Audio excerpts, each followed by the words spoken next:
break, say the word, we'll pause the recording, and we'll pick it back up. And quiet, numbskulls, I'm broadcasting. This here is a true story about crossing the pond at night in the world's smallest cockpit, on the tanker, through the weather. Oh, and to the tanker crew who did that, thanks a lot. We really appreciated that.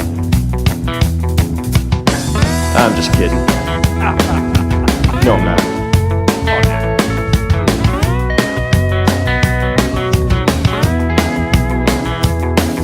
Well, there I was, crossing the pond, and you could see that I wasn't exactly fond of all the...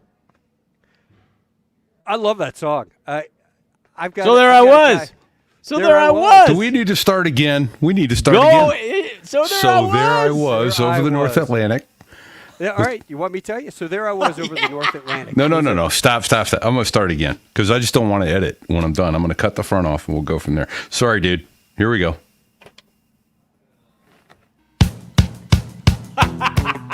This here is a true story about crossing the pond at night in the world's smallest cockpit, on the tanker, through the weather.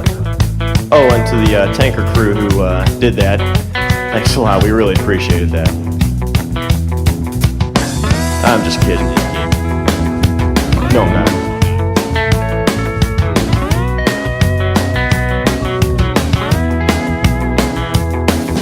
Well, there I was, crossing the pond, and you could see that I wasn't exactly fond of all the... So there I was. With Woo! There I was with Taco Bell. Did you say something about over the North Atlantic? No, oh God, yeah, there I was. I was over the North Atlantic. We were flying from Mildenhall, England, up to Keflavik, Iceland, and we're about 200 miles outside of Keflavik, and we get this call on guard, and it's like this: Spade one, marine tanker on guard. Spade 1-6. How copy? And everyone's up there just jaw-jacking, talking. And as they continue talking, the FO, the co-pilot, I'd gotten out of the seat. The AC had gotten back in. Aircraft commander had gotten back in the left seat. I'd been riding in the left seat. He was back sleeping. He comes up, taps me on the shoulder, says, "Hey, get out of the seat." And I'm like, "Yes, sir." So I get out. My buddy, let's just call him Tony, is sitting in the right seat. And the guy goes, Marine tanker on guard. Spade 1-6. How copy? And everyone's still talking. Tony goes, shh. Hey, did you guys hear that? And everyone got kind of quiet for a second. Hear what? And you hear, Marine tanker on guard. Spade 1-6. How copy? And Tony jumps on the radio and goes, "Hey, Spade 1-6, you got Otis 2-3. Go ahead." And Bernie, the aircraft commander, turns to me and turns to him and says, I got this. I got this. Don't worry about it. Hold on a second. Hey, Spade 1-6, come up 343.2, whatever it's switch. And so he switches freak, and he goes, "Hey, Spade 1-6, you got Otis 2-3. What can we do for you?" And the guy's like, "Oh my God, are we so glad to see you? We're up here. We're F-14. We're on cap, and we lost our INS's dumped, and we need a DF steer back to Keflavik. And can you guys spare some gas?" We're like, "What?" And anyway, he turns around, looks at Navigator. "Hey, how far do we have to go? How much gas could we give?"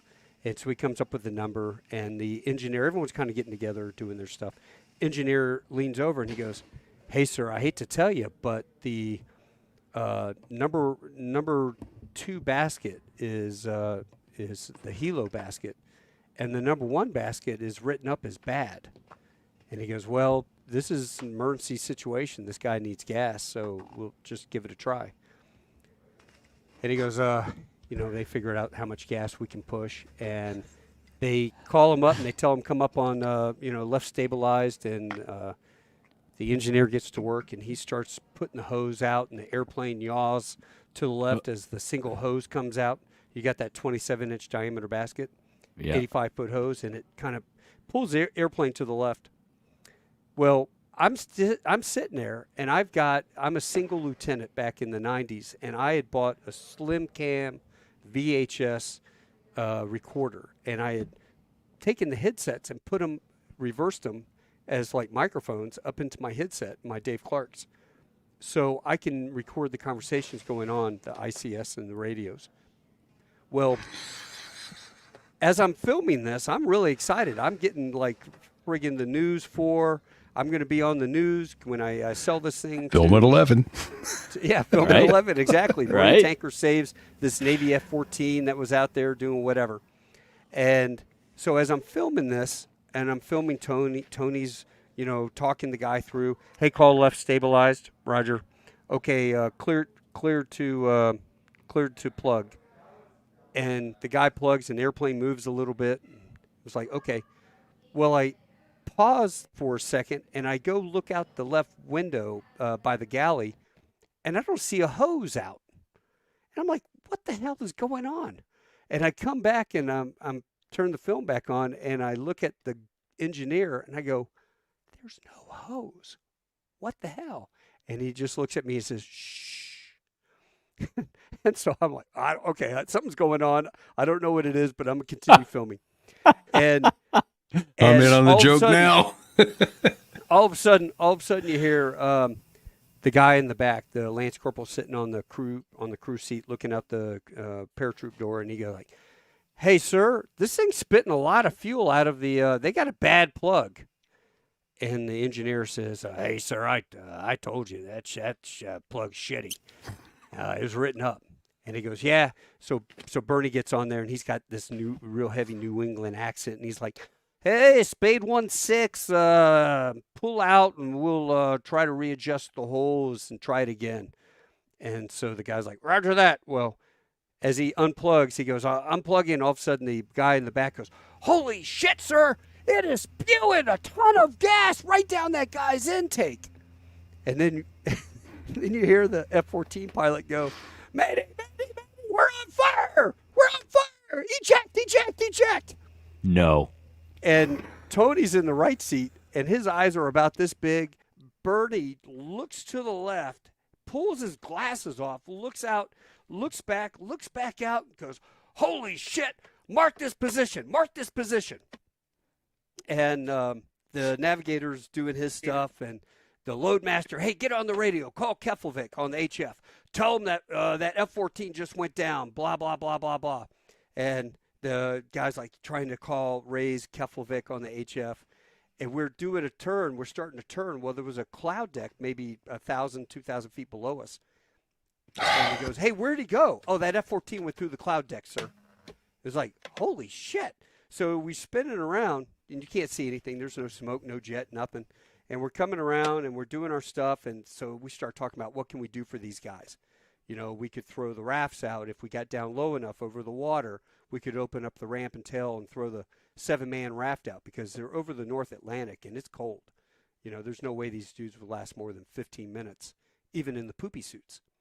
And as we're sitting there flying along, all of a sudden the ELT goes off. Oh boy! And you hear the ELT going off.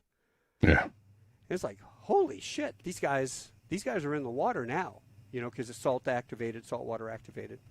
And now we're talking about, okay, how much gas do we have, and how low is this cloud deck? I mean, can we descend, not knowing altimeter, and how long before you could impact the water? I mean, there were a lot of what ifs. So we're going through all the scenarios. And finally, Bernie looks at everyone and goes, guys, and he's just dead serious. He says, look, we got an issue here. We gave these guys gas on a bad hose, right? So now when we get back, we're going to get fee-nabbed. They're going to take our wings away. Now, I've been flying for a long time. I'm a passed-over major. It doesn't matter to me. But he looked at Tony and he goes, you and Taco, you guys, you're brand new lieutenants in the fleet. You guys, you're never going to fly again. You're going to go be a comm officer or something, just I don't know. I just don't know. And everyone got kind of silent. And the warrant officer navigator, who was an instructor for the young guy, he comes on the ICS and goes, "What are you suggesting, sir?" And Bernie goes, "You know what? I hate to say it. Fuck them. They were going to die anyway." And everyone's eyes kind of got big. And he goes, I'm telling you, these guys were going to lose, run out of gas. They were going to crash out in the middle of North Atlantic. They'd freeze their balls off and die of exposure. So, why should we lose our careers over a couple pointy-nosed jet guys? Fuck them. Fuck those guys. Fuck those guys. And so it goes through the crew, right? There's about 12 of us because it is a training flight. And he goes through the crew from the lowest Lance Corporal up to finally the 2 lieutenants and the captain. And he goes, "We're taking a vote, all right? We'll take a vote on this. And everyone has to be in agreement. We have to be in 100% agreement. If there's one guy that says, I don't agree with this, then you know what? We'll go to Keflavik and we'll fess up and we'll take our punishment. But otherwise, it's going to be, we'll just say it never happened." And somebody gets on the radio. I think it was the loadmaster's like, "Sir, we're going to be up there for 2 weeks. That's going to be really tough to read that in the base newspaper, and the wife and the kids don't know what happened to their spouse, and they just disappeared over the North Atlantic." And he goes, "It's like freaking UFOs, boys. Shit happens all the time. I mean, those guys just disappear. People disappear all the time. And in South America, you don't know where they go. They just disappear." And so it gets up, Lance Corporal Smuckatelli. "I say we go on, sir." Lance Corporal Smith, "Sir, press on." Corporal Butthole, "Press on, sir." Sergeant Butthole, "Press on, sir." Staff Sergeant Butthole, "Press on, sir." And it gets all the way up. And he goes, "Taco?" And I'm like, "Sir, this is a really hard decision that you're putting on us as final." He goes, "Well, we're officers. Yeah. We lead the pack. So what is your decision?" And I said, "Yeah, press on." And so he looks at Tony and he goes, "Tony, what about you?" And Tony, you got to understand, is this big dude from Iowa. I mean, huge guy, nationally ranked kickboxer. And Tony looks at him, and I mean, there are daggers in his eyes, right? And he looks at me like, "You spineless son of a bitch." And he just is so mad. And he looks at me like, it was like, "Come on, man, help me." And I just looked at him and I go, so you're giving the signal, "Press on." Press on. And Tony just crosses his arm. He doesn't look at him. He looks straight ahead out of the cockpit, and he just goes. So on we go, right? Which for the listeners, he's given the press ahead signal, straight ahead. Yeah, I'm giving straight ahead. Keep going. And Tony is sitting there, and he's steaming. That's awesome. And the entire crew is quiet. There's not a word spoken. And Bernie looks over and goes, "You know what, Tony? I can sense a little tension. Why don't you get out of the seat and put Taco in the seat?" And Tony undoes the release, and the seat slams back. And as he's about to get out, Bertie reaches over and grabs him and goes, "Tony, welcome to Herx. That was just a drill. There was no F-14. And he's like, "What? What?" and everyone's like, "Congrats, man." They're all patting him on the back. And then, he's thinking, they're lying to me, man. They're trying to get me to, feel better about it. And then they're just like, no, dude, we do this to every nugget. You just happened to be in the seat. Mitch was in the left. You were in the right. You had to bite the bullet. Sorry about that. And then he goes, "Dude, it sounded so real." And then all of a sudden you hear the guy in the back puts his oxygen mask on and goes, "Hey, Marine tanker, this is Spade 16. Hey, do you think you could send some pizzas down here? It's kind of cold." And so we start laughing. He goes, "But what about the ELT?" Well, they took an ELT out of the May West. Put it in test mode. Survival radio. Put it in test mode, survival radio, and they hit it. And that's what gave off. So they can hear on the guard frequency of the locator. Gosh. Oh. That is awesome. great aviation tales begin, and in this case ends. Practical joke played on the first officer. No, but it gets better. It gets Oh, it's better. better. Okay, hold on. We'll get to it. Tony, Hey, everybody. Repeat here. We have with us a special guest tonight. We got to tell you no one even knows who you are yet. So, Repeat here, coming to you from New Hampshire, Cohorst Fig. Well, yeah, I'm hanging out here in Kearney, Missouri for a couple more days. It is our pleasure to introduce to you Taco. That is Mitch. And that is a Taco great Bell. story, Taco. Finish the story, Awesome. bro. Finish it, man. It gets better. How does it get better? That's awesome. It gets better because Tony goes, at first I thought you guys were just screwing with me. That I thought you're screwing with me. This really did happen. You're trying to assuage my feelings or whatever. And he goes, oh, no. Let me tell you about old Harry Larry. Larry runs into the SDO office there in Keflavik when we got there. And he runs in and he goes, hey, you guys, I have the coordinates where this F-14 crashed. You got to go out and save them, blah, blah, blah. And the SDO looks at him and says, I'm sorry, say again, sir. And he goes, this F-14 was trying to refuel off of us, and it blew up over the ocean, and the guys ejected and all this. And Bernie happened to be the AC, and he's walking up, and he goes, don't worry, boys, we got him. It's okay. And the guy behind the desk is like, sir, we don't have any F-14 stationed in Keflavik. You don't? No, we have F-15 Eagles, and we got P-3s. And he's like, were they off a carrier? No, sir, there's no carriers around here. And no P3s and 15s off carrier anyway, but, that's besides the point. That is a great story. I thought we had some good practical jokes on lock. Those guys got it on lock. I tell you what, awesome. The HERT community, I love flying KC-130s in the HERT community. It was fun. We were a constant, your own road show. You had, 3 pilots normally. You had 5-6 guys in the back. Your rolling rock band, and it was just always a good time.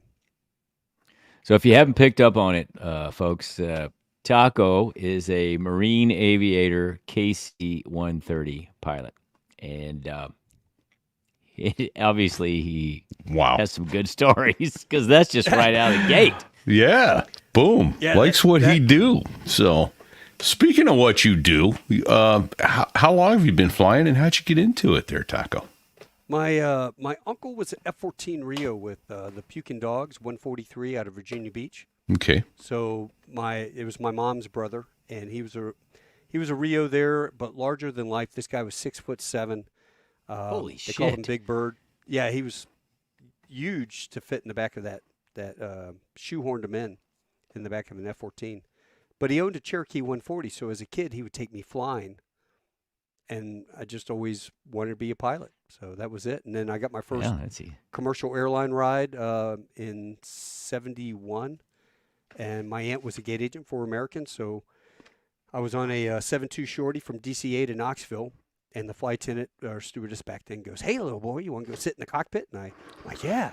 And I sat up there, and the pilot, had the big Ray-Bans on. They had their JEPS charts hanging over the visors, and they're sitting there smoking cigarettes. And my parents smoked, so as a young kid, that didn't matter. Engineer gave me a cookie. I sat in the cockpit the whole way to Knoxville, and then after that, what do you want to be? I want to be an airline pilot. I want to be a pilot. They didn't give you a cigarette? What the hell? Yeah. Here, kid, here's a smoke.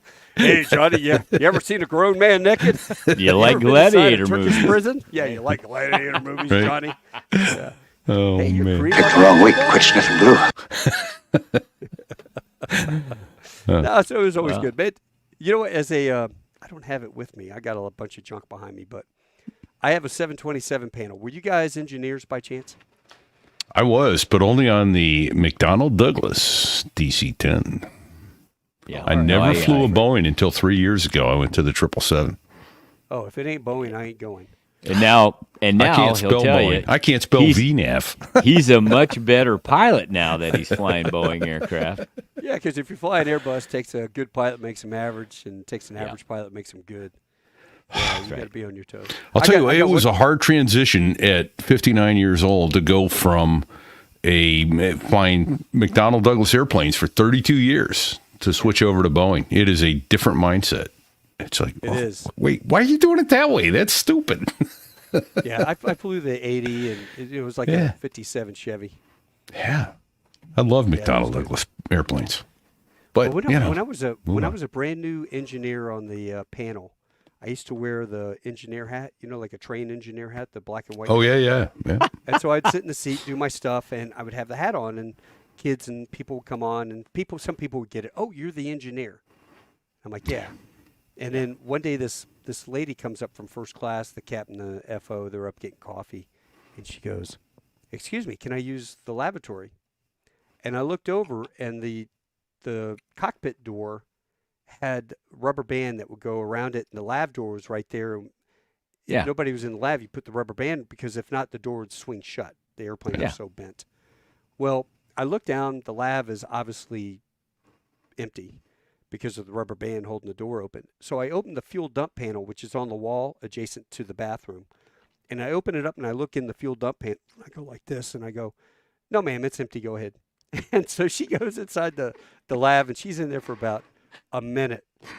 The door goes occupied, and then she comes right back out, and she goes, "Is that a one-way mirror in that lab?" And I go, no, it's not. And she goes, "Well, then how did you know it was empty?" And I go, "Ma'am, I just knew." And she goes, "I want to see what you're looking at." I'm like, "I'm sorry, ma'am, FAA rules, you're not allowed on the flight deck." And then she got red. I mean, like, your shirt started creeping up her neck, and I realized, you know what? I'm on probation. That was actually pretty stupid, maybe. I go, "You know what, ma'am? I'm just teasing. Come on in." And so she comes in, and I opened up the fuel dump panel, and I said, "Go ahead and look." So she looks in there, and she goes, "We can't see anything. It's a bunch of switches and dust." And I go, "Yeah, no, you can't see anything." "Well, then how did you know it was empty?" I go, "Now, I want you to step completely in the flight deck." And so she steps in, and the door goes, and shuts. So now we're locked in there. And I said, "See the rubber band on that handle?" She goes, "Yeah." And I go, "The door does that. So to keep the door open, we put it around the lav. If nobody's in the lav, I keep the rubber band on there." That's how I knew. And she thought that was the funniest thing. She turned out to be the vice president of operations for Burger King. And she gave me a stack of free Whopper coupons, good for anywhere, redeemable anywhere. And so I'm like going through Miami Airport. "Hey, I get a Whopper, please." So it pays to have a little bit of sense of humor. Yeah. Absolutely. Well, yeah. Oh, that is outstanding. Yeah. Man, you guys didn't know what you could get, did you? Oh, Beautiful. no.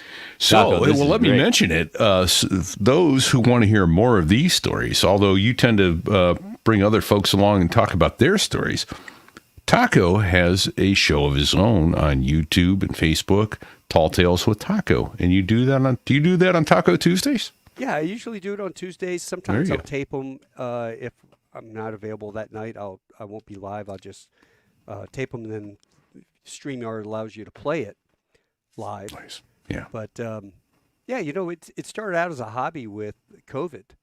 It was VJ Day, and I got on my phone. Facebook had just started this about 3 years ago with the Facebook Live, and so I called a couple World War II guys I knew, and I basically interviewed them over the phone on Facebook Live. Okay. Yeah. Excuse me. And somebody says, "Hey, you need to start a podcast." And I'm like, "I don't know what the hell a podcast is." And anyway, I started a podcast. So my first guest was Scott Gibson, who played Major Haldane in Band of Brothers, or not Band of Brothers. I'm sorry, Scott. The Pacific. He was E.B. Sledge's company commander. Okay. And he's a buddy. He's a Canadian. He's a buddy of mine. And so I called him up and said, "Hey, would you be my first guest?" And he goes, "Yeah, sure, Taco." So I had him on.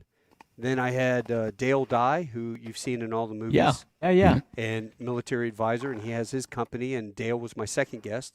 And my third guest was Don Graves, Iwo Jima vet. And then it just kind of went from there. Just whoever I find interesting, I want to talk to, and just shoot the shit.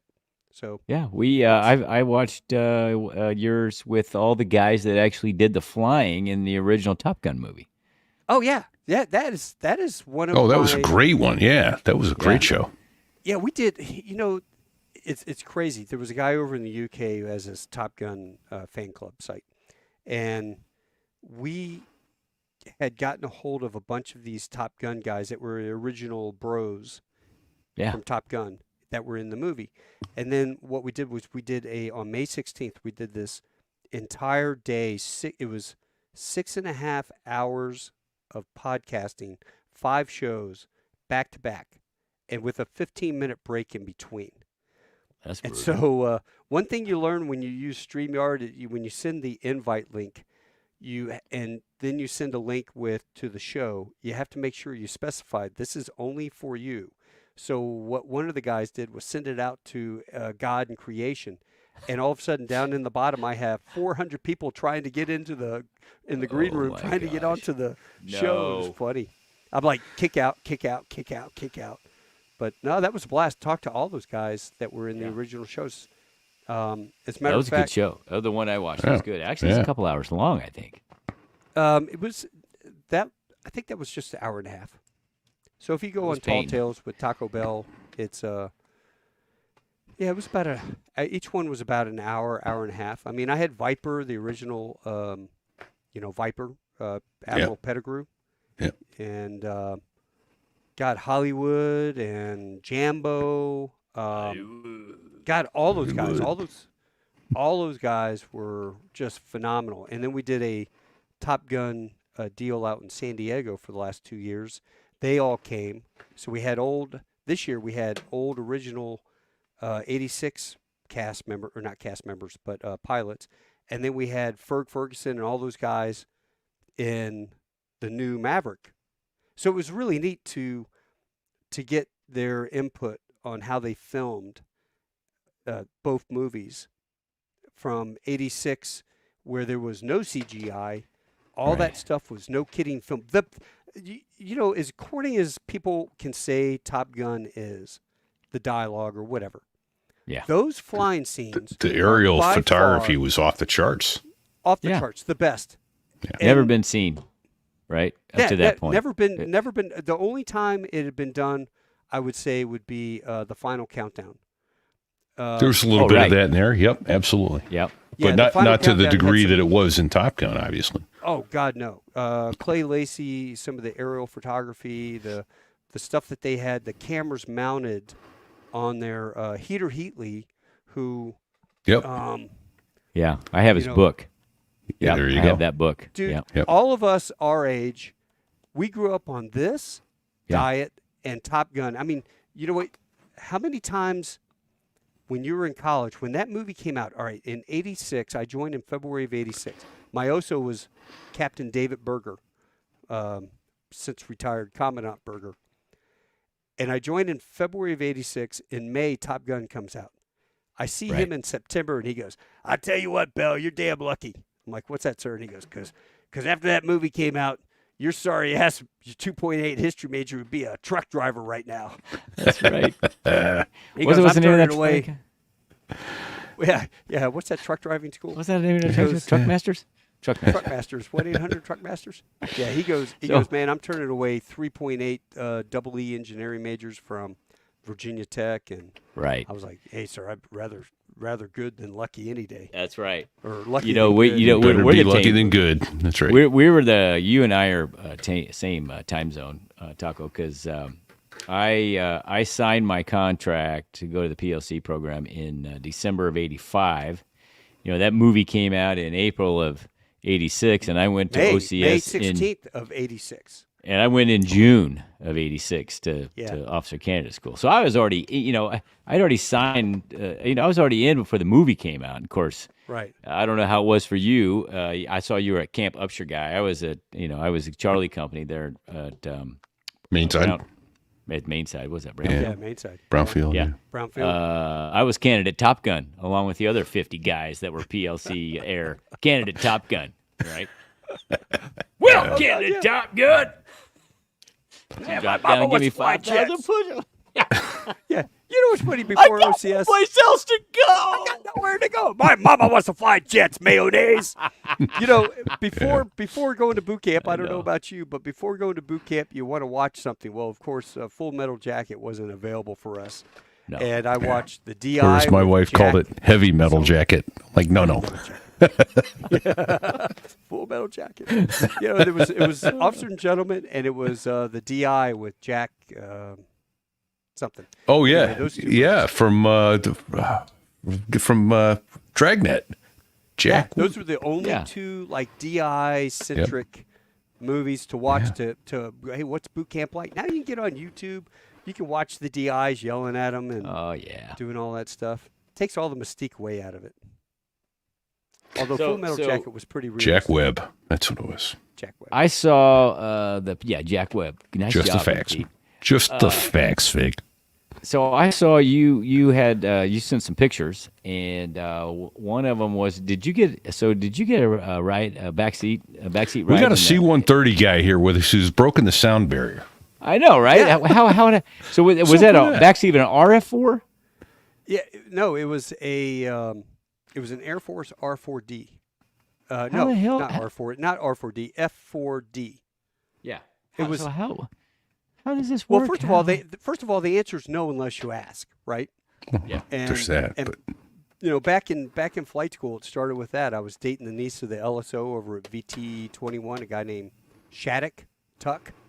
And Hey, he goes, you know what? He works at the same company I do, and we're based in the same domicile. No way. Way. Listen, send me his information, and Okay. I want his information. So Okay. he goes, how are your grades? And we're sitting there talking about stuff. And when I selected, there were 20 of us, right? And they go, it's based off your grades. Wait, what was it? 3 things, right? Based off your grades, based off the needs of the Marine Corps, and what you want. Right. That was the 3 things, giving you the middle finger as the final solution. And so the number 1 guy, Andy Dingy, who was a Harrier guy. oh Yeah, yeah, I know him. Jets. Did you- Yep. And, we know him. Andy got Harriers, and then number 2 guy, I cannot remember his name, went helo, because all he ever talked about was being a Cobra guy and swacking dudes. And then I was number 3, and I put props, jets, helos, and then no matter what, down below, everyone, they had 1 jet slot, 1 prop slot, the rest were helo. So just by the fortune of gods, I got C-130s. Well, my grades were okay, but not super jet grades. I'm not gonna blow up my chest. That I wasn't even close. I had 2 downs. I had an academic down and a flight down. So I'm not a stud by any means. And but I worked my ass off and did well through BIs, RIs, and FAMs, forms, PAs, and all that. But the offer to go fly in the back of a TA-4 at VT-21 was way, I just couldn't pass that up. And so he said, take leave for a week in October. I'll get you on the Lex and we'll go hit the boat. So I go out there, drive from Corpus. I take leave for a week. I still have the leave chit that was assigned by everyone up to the squadron CO, and it says, prop appreciation ride in the back of a TA-4 to the USS Lexington, request permission to do this. And I go out there every single day, drive to Kingsville, and every day I'm getting kicked off the seat. I do the whole brief. I could recite that brief by memory. The lead safe, or whatever it was. Lead safe? You're the lead safe. We're going to be the lead safe. We're going to have 4 students, blah, blah, 4 chicks, blah, blah, blah. We're doing this, this, and this. And if any of you guys bolter more than twice, we're going to have to escort you back. And I get kicked off the seat every time. And at the very last day, the CO walks up, looks at my name on the schedule and goes, who's this Bell guy? And I'm sitting over there and I raise my hand and he goes, who are you? And I'm like, sir, I'm a VT-31. I'm a flight student going C-130s and I just wanted to go fly in a jet, see what I'm missing. And he goes, go ahead, take the seat. So I run down Paraloft. They get me all rigged out. I get a couple I love me shots in front of the jet. Go fly out there. We take the 4 jets out and each guy does their deal. And now the last guy comes in and he bolters. So as he's coming around, and it wasn't Shattuck. Shattuck ended up getting me another guy. I was in the backseat of another guy, some lieutenant. We got right on that guy's, on the student's wing, and we flew downwind with him and then turned and then came back and they called the ball, 2.2, Roger ball, whatever. And we came in right down the guy, flying formation with him all the way down. He didn't even know we were there. We were right tucked in. Yeah. And when that guy caught the wire, we went down the side of the ship, came up, and then they put us in the marshal to come in to land. Well, he goes, hey, make sure that your seat harness is locked. And I go, oh, okay, great. And I had a 300 zoom lens camera on my Canon FTB that I took photos with. So I put everything away, and you had that big giant gyro, and you had the ice spitting pieces of ice at me, and it was like, God. And we come in over the deck, and I remember, I go, wow, look how fast, obviously you get a sensation of speed. And I see the deck apes right as we go over the end of the aircraft carrier, and that's when we caught the wire. And, dude, I had whiplash for 2 weeks. I'm like flying in my King Air, and I'm going, yeah, 3 down locked. I couldn't turn my neck, save my life. But that was awesome.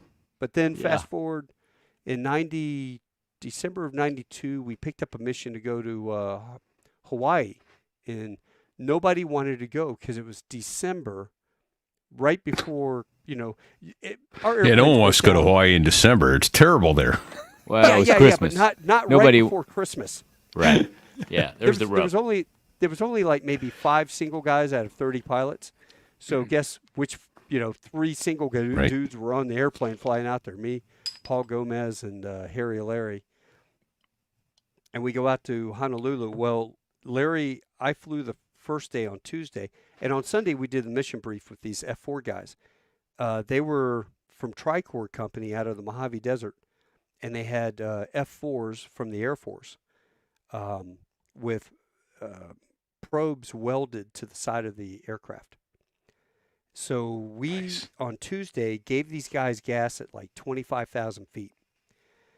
And in Vietnam, they talk about having to toboggan the F4s because they were so heavy they would stall out of the basket. Well, these guys are slick wing. All they had was a big drone in the center tank down the center line of the F4. They got the gas, and the guy pulls up on the right side of my C-130, right off the wing. And he goes, hey, is that you, Taco? And I'm like, yeah, is that you, Dick? And he goes, yeah, I thought you wanted to go for a ride because on Sunday I said, hey, Dick, any chance I get a ride in the back of a F4? And he goes, I don't know, insurance or whatever. I'm not sure. I'm like, okay, I just wanted to ask. And so he's sitting right off my wing. And first of all, the AC goes, hey, could you tell that guy to move away from the plane, his jet away from the plane? Because he was really close.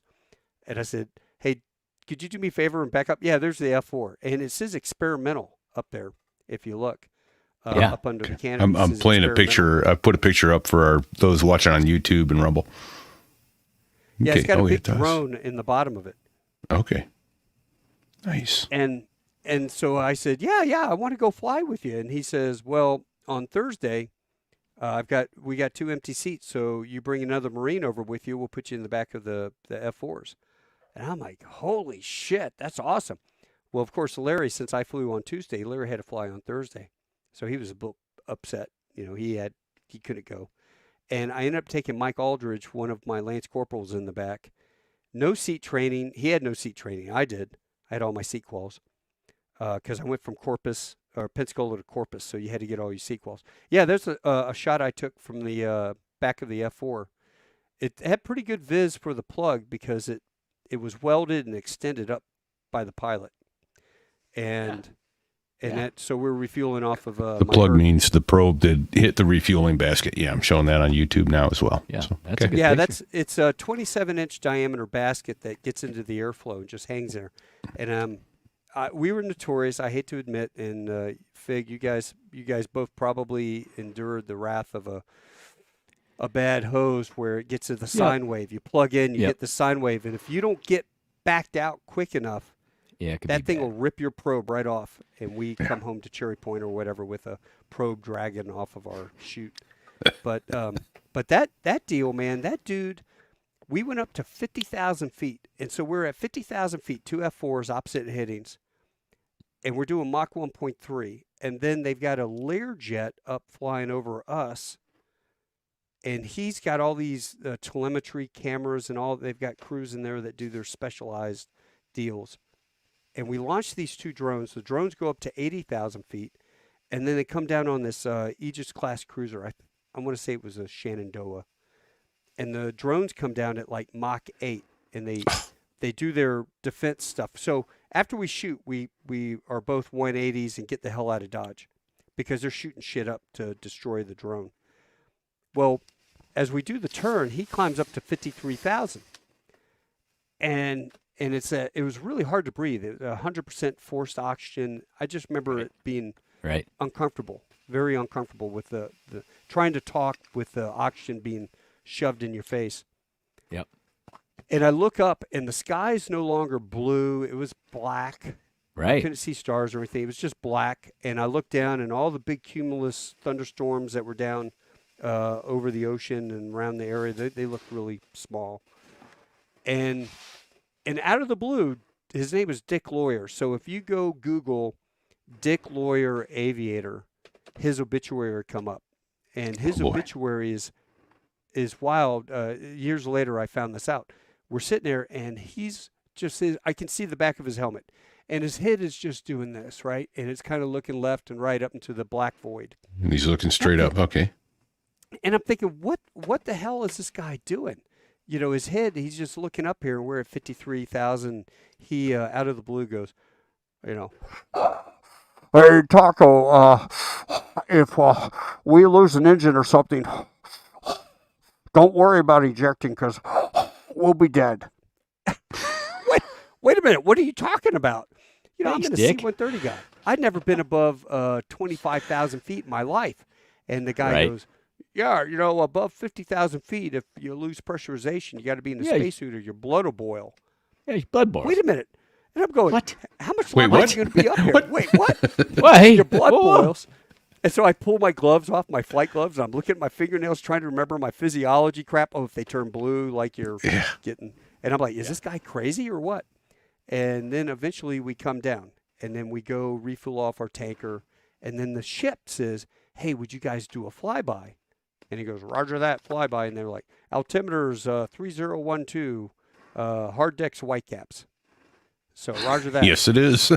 So the dude is the Dash 2's behind me, or behind us, right on our wing, and we're coming down, and we cross the front of the ship, the bow of the ship, and we climb up, turn at 2,500 feet, and then we come back down from the back of the ship, because if you could imagine being on the ship, and we're coming up from the stern, from the back, and each F4 is below the, what do you call that, the railing, the gun line or whatever. Oh, the gunnel. Well, when I look back, Dash 2 had a rooster tail off the ocean. That's how low we were. Shit.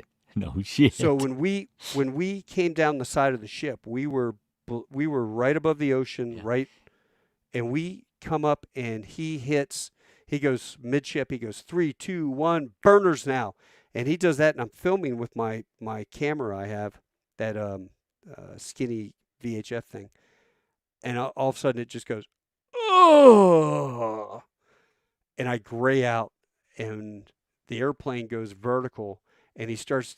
Both of them are doing aileron rolls up to 35,000. Oh, that's just so that was fantastic.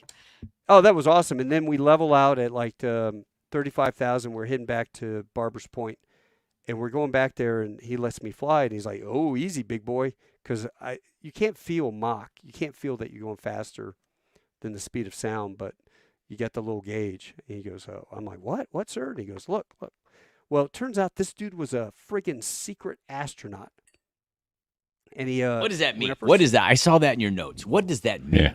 What is a secret astronaut? When I met him, he says, "Hey, my name is Richard Lawyer. Everyone calls me Dick. Remember, all lawyers are dicks except for me." And that's how I always remembered his name, right? It was a great intro. When they did the initial Mercury program, they knew they were going to transition into the Gemini, right? The 2-man capsule. Right. So the Air Force had a secret tryout program for secret astronauts. And these guys, you know how a toilet seat costs $500, you know, or a hammer costs $1,000? Yeah. Sure. Same deal. They were basically doing black project budgets, and they were going to have a manned orbital deal. It was called an MOL program, and it was basically a big Gemini capsule with an extended center line and would have cameras in it. So they could launch from wherever on Vandenberg on a secret mission, fly up over Russia or whatever they wanted to photograph, take the pictures, and then come back and splash out into the ocean. So all those guys had to go through all of the training the regular astronauts went through, the spin and puke and the right stuff, all that physical stuff. Those guys did the exact same thing. But he never got to go into outer space because the program got canceled. Lockheed came out and they said, hey, we can build you this satellite with the camera better than what you could put in Gemini. And get this, it'll take all these 35 millimeter or 50 millimeter films and it'll poop them out and it'll have a parachute. And you can have one of your C-130s out there by Hawaii, go out there with the pincers and intercept the parachute and suck it in, develop the photographs. And there you go. Damn. So they went with that. So what happened was years later, now this is top secret, right? This program's never been declassified. And well, thanks for telling us. But at the time. Right? Feed window. So- Feed window. Feed window. Yeah. Crank call. So these guys are cleaning out bunkers at Cape Canaveral, and they come across a hidden bunker that had never been opened in years. They open this bunker up, and they see all these Gemini spacesuits in it with all these jackets on all the pilots and information. And they found Dick Laurier. Well, I guess the other guys were dead. And they called Dick Laurier up, and they go, hey, sir, we found your spacesuit here at Cape Canaveral, your Gemini spacesuit. How do you have a Gemini spacesuit? Because we know who the astronauts were. Why were all you guys in this bunker? And he was like, I can't tell you. I don't know what you're talking about. And they're like, sir, this program has been declassified. And he goes, gentlemen, I still don't know what you're talking about. And they go, sir, do you have a fax machine or anything that we can send you the declassification of this program? And he goes, yeah, there's a machine. You can fax it to me. And they fax him the copy of the declassification. And he goes, yeah, I was in that program. And they're like, no kidding, what was it? So they start talking about it. You know what? He never told his wife. How's that for keeping a secret? There you go. Yeah, he never told his wife. Yeah, weird. Captain Royce Williams. Same kind of deal. Yeah. 50 years, not a word. I never shot down. I never shot down 4, maybe 5 MiGs over Korea. Nope, wasn't me. Wasn't even there. Huh. It didn't happen. No, it never happened. Yeah. But anyway, wow, that is a good story. Cool story. That is incredible. So that's how I got an F4 ride. Well, that's pretty awesome, dude. 53,000 feet. So that was another prop appreciation deal. Well, that's pretty damn awesome. Kidding. Now, you were, let's see. He was at Cherry Point same time we were. We never ran into each other. Oh, there I was. Yeah, so there I was. I knew it was coming. So there I was at the Dirty Shame. No. Friggin' our buddy Curly. Yeah. All right. Yeah. We've had Curly on, a vicious pack of lieutenants. Yeah. Yes. Vicious. Yes. Vicious. That was an awesome show. That's what I tell all my friends. You got to watch that one. Curly was bringing some. There was a 2-ship, and they were going to an air show, and they stopped in Knoxville, Tennessee, to get gas. And I had landed my Cherokee 140, which I kept up in New Bern, and I landed to visit my grandparents before I shipped off to Okinawa 2 weeks later. For a year. And so I see the Harriers land. They taxi up to the FBO, and out jumps Curly, takes his helmet off. And I'm like, hey, Curly. And I run up to him. Hey, what's up, Taco? We're sitting there shooting the shit. And this private jet pulls up to the FBO, and the door opens up, and this little bald dude comes beelining straight for us and runs over to the jets. And he goes, hey, boys. Hey, how you doing? Hey, listen, I want to ride in the back of this Harrier. And he's like, well, sir, I don't think that's possible, and blah, blah, blah. And he goes, no, you don't understand. All I got to do is call Bob up in, General Bob Hoover up in the Pentagon and tell him, hey, it's Jimmy Buffett. And I've flown an F-15, F-14, F-16. I want to ride in the back. Ever since I saw Arnold Schwarzenegger in True Lies, I want to go fly in a Harrier. And at the time, his jet was busted because it would only take fuel one side of the plane. And anyway, we ended up shooting the shit with him for, God, probably 45 minutes before his handlers came to get him and go, hey, Jimmy, we got to get going. The concert's tonight, Anyway, ended up going to the concert and taking my aunt with me, and that was it's kind of related. Jimmy died on Friday. What a great guy. God rest his soul. Yeah. Godspeed, because you know what? The interesting thing he said was, we were talking about airplanes, and I own an airplane. Jimmy owns quite a few airplanes, or had. And he says, I can't sell my airplanes. I have to basically just not destroy them, but ground them. They can't be sold.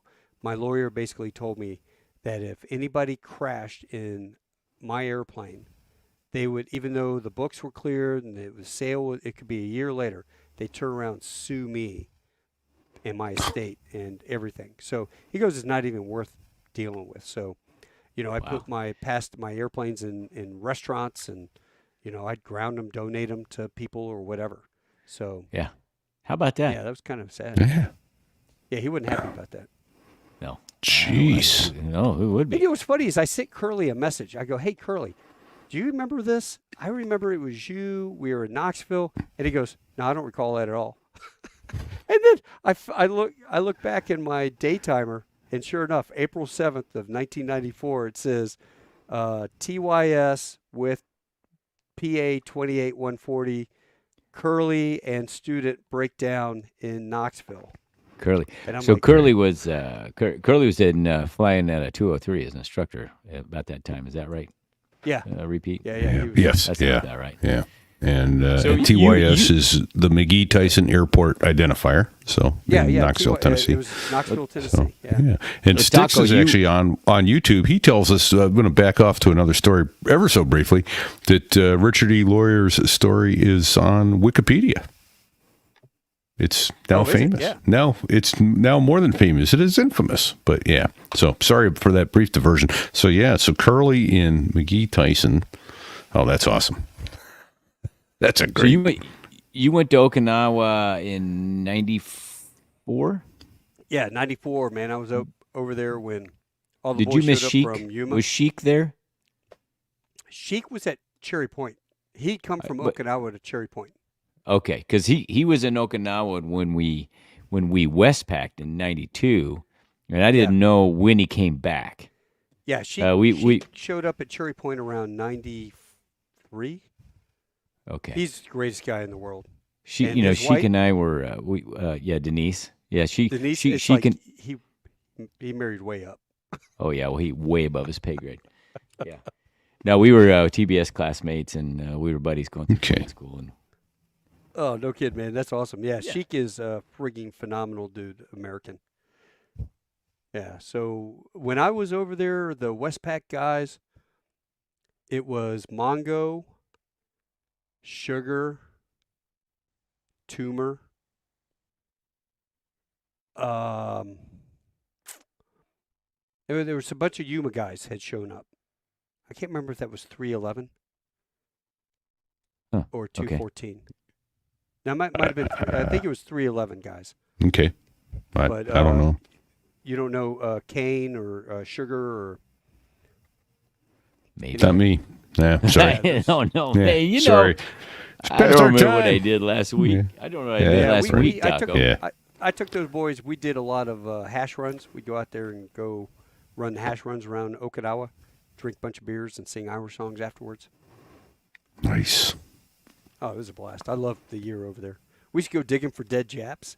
That was. So let's talk about that. How does that work? You wake up in the morning and go, one day what do you guys want to do today? Yeah.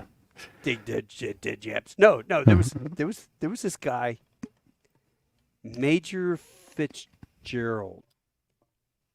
I'm not going to say his first name, Jack, and and he goes rhymes with Jack.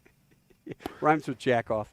Jack, he goes, he's from Boston, and no shit, talks like, we're at the bar in Okinawa. Park and he the goes, car. Hey, Have it, he yeah. goes, hey, yeah, Harvard Yard, park the car in the Harvard Yard. Hey, skippers, what are you guys doing tomorrow? We're like, recovering from our hangover tonight. And he goes, no, you're not. Get your shit together, all right? I want you to get your web belt, get an e-tool, get a flashlight, get a hat with a bandana. You got a stick or anything? I'm like, a stick? And he goes, yeah, you're going to need a stick. Stick for what? For the banana spiders. I'm like, what are you talking about? He goes, we're going hunting for dead Japs tomorrow. And I'm like, what do we do if we find said dead Japs? And he goes, oh, man, this place is littered with them. Don't worry about it, Skipper. What we do is we find them, and then we turn them into the Japanese. They'll go retrieve the bodies. I go, why don't they go look for them? He goes, well, you don't understand the culture. All right, so they would grow the fingernails long, the hair long. They would cut it all up, mail it home to Mama. And then if they died or whatever, never found the bodies, well, then they had a little piece of them, right? So they just bury that. They're satisfied with that. They don't give a shit about the rest of the body. They got a little bit of Johnny, And so we're like, okay. And he goes, yeah, so I got this book, right? It's written by the Army. It's all about the Battle of Okinawa. We've been eating Texas popcorn, with hot sauce. And Sure, yeah. Pretty good. And he's like, so I got this deal, right? We're going to drive down. Well, what time do we need to meet? 4 a.m. 4 a.m., sir, shit, it's 11 o'clock. Yeah, that's because the traffic's light at 4 a.m. So, and the heat. I'm like, okay. He goes, yeah, sunrise, like 5:15. So, we got to leave at 4, drive down past Naha. We'll go past Naha. We'll go drive through these farmer fuck fields. And, hey, here's the deal, too. You know what a habu snake is? Yeah, yes, sir. I know what a habu is. I watched those fight the mongoose. He goes, yeah, listen, that's why you need the snake, the stick, too, right? So you hit any mongoose come up, you can get them away from you. I'm like, all right, so now I got to look for a stick. So we drive down, sure shit. We're driving down in one of those little minivans, the little tiny ones. Oh, yeah. And the Major F minivan. Major F is up there navigating. He's like, all right, turn left, turn right, turn left, turn right. And he's just guiding through these fields. And what he was doing was looking at the photographs taken in World War II. And even though the foliage was gone, just bombed out, you could still look out there at the ridge line and see the outline of the ridges that kind of matched up with the photos. And so he was driving us left, right to get to a position where the Japanese emplacements were and where the heavy battles were. And we would drive through, we'd park, and then we'd walk through some farmer's field, and you get up to the canopy, to the jungle, to the side of the mountain. And when you bust through the canopy, sure enough, man, these goddamn spiders start dropping on you. And they were banana spiders. They're big. It was like Indiana Jones, right? And stuff is dropping through, and you're hearing stuff like splat, splat, splat. And you're looking, and this thing just scurries off. You're like, what the hell was that? It was a banana spider. And I'm like, my voice goes up about 3 octaves. I can deal with snakes and stuff like that, but spiders, like friggin' tarantulas, okay. Yeah, it's Big one thing if they're spiders, 2 inches across, but. Yeah, well, no, like black widows and stuff. I don't like those. These are But spiders brown is the size recluse, of your missing a hole in head. your head. Well, we go up, and then as we're walking along the ridge line, once you get inside the canopy, it's open, and it's very hot and steamy. It's really hot and steamy in there. And we walk up, and we're walking along the ridge line, and he goes, "All right, right here, start digging. Get your e-tools out and start digging." So we got the e-tools out, and we're the muscle. And he's directing us. He's a good major. We're the captains, and we're digging the holes. Well, sure enough, man, you dig through about 2 feet, and all of a sudden it just collapses, and it opens up into a cave. I'm like, how did you know that the cave was here? And he goes, well, see, during the war, the Marines, they didn't want to go in there and try to attack these guys, so they would just, there's the cave, there's the guy shooting at them, they got mortars, whatever, so they just throw a satchel charge. They blow up the entrance of the cave, trap these motherfuckers. I'm like, okay. Wow. And so then you keep digging, right? You got your e-tool, and you dig out a square deal where you can go in like this. You get into this cave. and you drop in, and it's black as hell. It's pitch black. This is not a good idea. I don't Yeah, I don't what know. are you thinking? Yeah, it wasn't. We got in. You do the light, you look, but when you go in, you got to go face first, and you tumble into this thing. It was bizarre, and here's the creepy thing. Like, Oh, now we'll get to the creepy part. yeah, thousands of centipedes on the ceilings, and he goes, and that's why he told me wear a baseball hat with a bandana, and you would tuck it up on the thing and pull the baseball hat so the bandana hung over your neck, so they couldn't go down the back of your shirt. So when stuff dropped on you, it would hit that, and you could feel it, and then, hey, somebody swatted off. It didn't go down your shirt. Well, everything inside, all the metal stuff is gone, and the dead bodies are laying there, and the ribs are sticking out of the clay because over the years the clay had kind of collapsed inside the cave. And I'm thinking, how safe is this? There's no What wood. could go there's nothing wrong? holding us. Yeah, what could go wrong? We're trapped in the cave with a bunch of dead Japs. They'll find our bodies in 50 years. Yeah. But it actually became very addicting to find stuff. So we would find the bodies, and we'd find little clay drinking. I've got sake glasses and things like that. You would find lenses from their gas mask. Anything rubber. There wasn't really much rubber. A little bit of the gas mask. The boots, the heels from the boots were still there. On the shelves that they had, you could see all of these round cylindrical deals, and it was the explosives from the mortar rounds that had rusted away, and it was just all explosives stacked up. So you didn't touch anything. But some of these caves were interconnected, and so you would go into the next cave, into the next cave, and they would go on for maybe 50 yards, 100 yards. Holy shit! It was amazing in the insect life that was in there.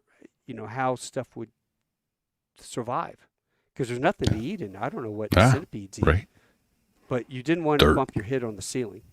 Dead Japanese. Yeah, it was crazy. And dead so that Japanese soldier. Yeah, well, they were long gone, man. There wasn't much left.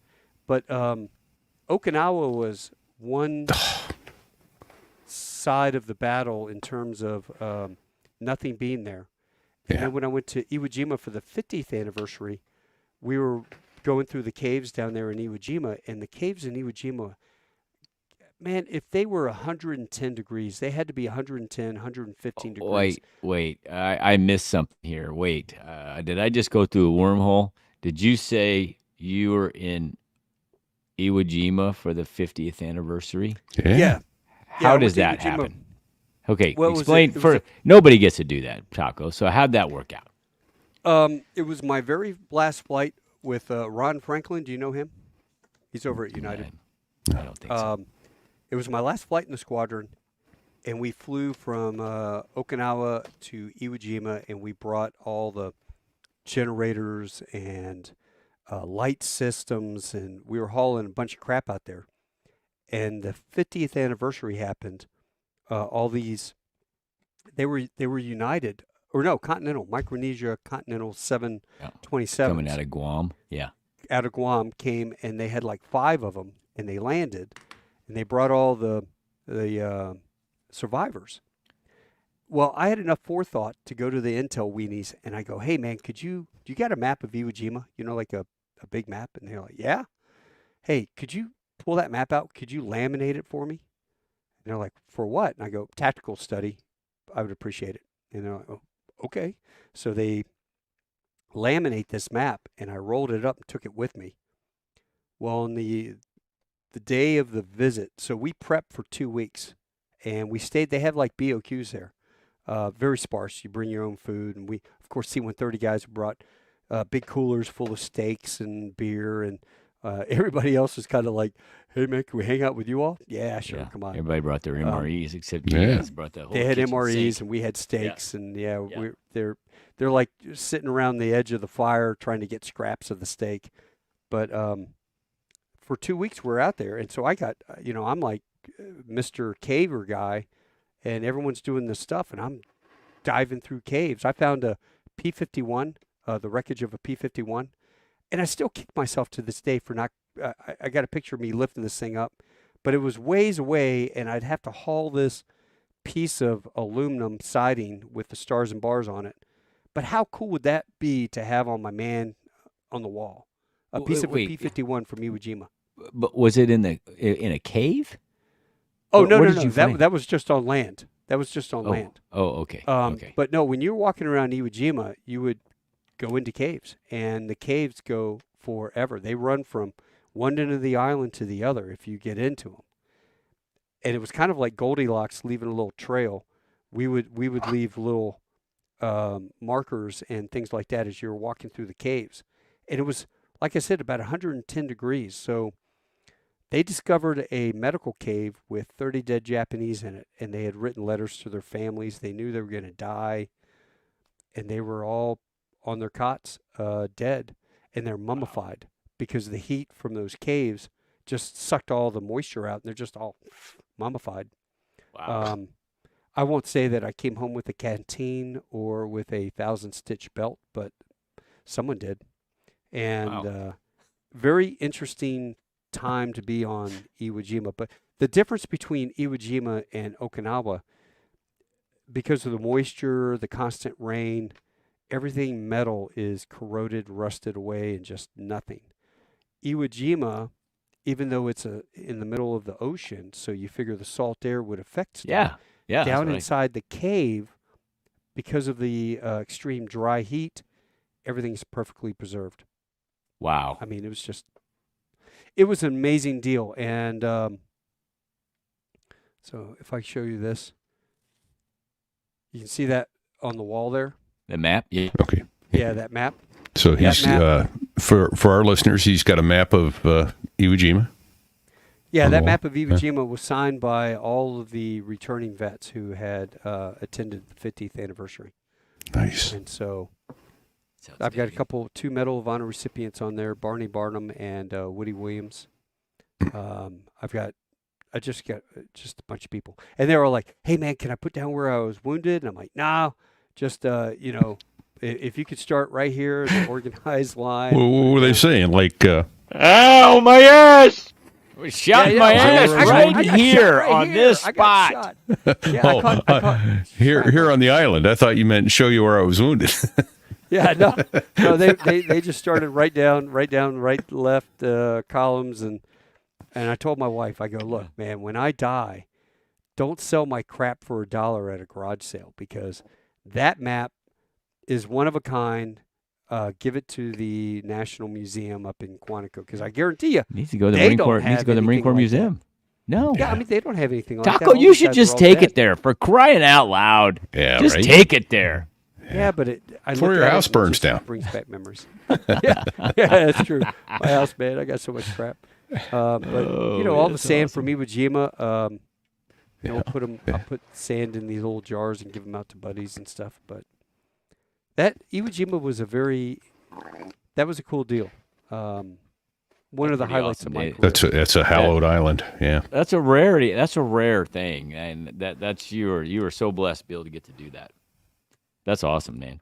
Yeah, that is a. You C-130 guys got all the good deals, man. All the good. No, we had Harrier guys. So one of our listeners said that Woody just passed away, and he was a great friend of his. That was Jason Spears, who gave us a huge donation last week. Yeah. Thank you, Jason. But Jason, I need to start a hell of an American and Marine. I need a he says, and have you come out and hang out.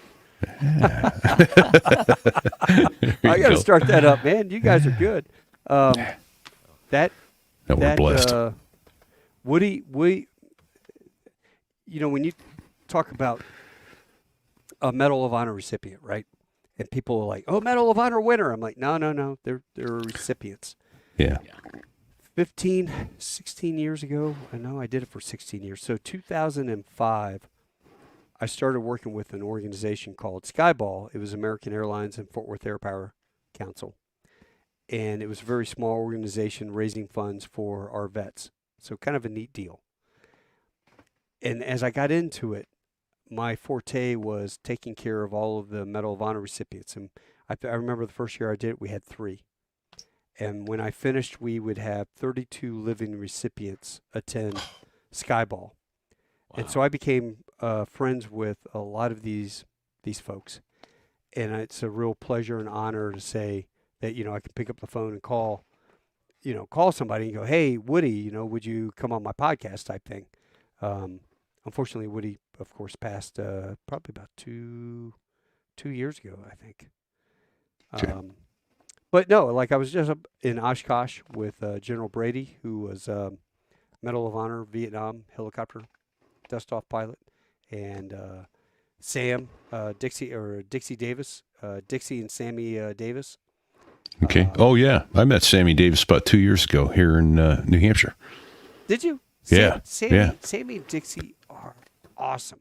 Sammy's amazing. He played the harmonica for us and everything, but he took a mortar round that was like a shotgun blast in the back and still managed to swim across the river and save Marines that were. You know what? They got mortared, but what it was those were beehive rounds that went into him.